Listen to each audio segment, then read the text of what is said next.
0.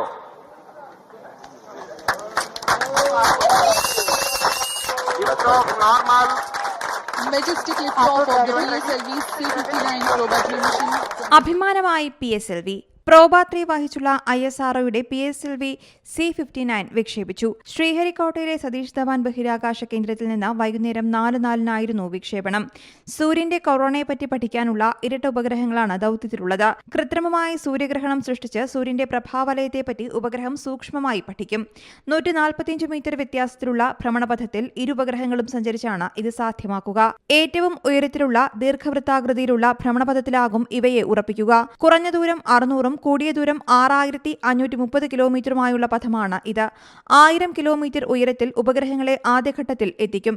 2 വർഷമാണ് കാലാവധി. ഇന്നലെ പ്രീ ലോഞ്ച് തയ്യാറെടുപ്പിനിടെ പേടകത്തിൽ സാങ്കേതിക തകരാർ കണ്ടെത്തിയതിനെ തുടർന്ന് വിക്ഷേപണം ഇന്നത്തേക്ക് മാറ്റിവെക്കുകയായിരുന്നു. ഇന്നലെ വിക്ഷേപണത്തിന്റെ അവസാന മണിക്കൂറിലാണ് പ്രോബ പേടകത്തിലെ സാങ്കേതിക തകരാർ കണ്ടെത്തിയത്. കൗണ്ട് ഡൗൺ അവസാനിക്കാൻ 43 മിനിറ്റ് 50 സെക്കൻഡ് ബാക്കിയുള്ളപ്പോഴാണ് വിക്ഷേപണം മാറ്റിയതായി ISRO അറിയിച്ചത്. News desk Zee Malayalam news. ഏറ്റവും പുതിയ വാർത്തകളും വിശേഷങ്ങളും വിരൽത്തുമ്പിലറിയാൻ സീ മലയാളം ന്യൂസ് എല്ലാ ഡിജിറ്റൽ പ്ലാറ്റ്ഫോമുകളിലും ലഭ്യം.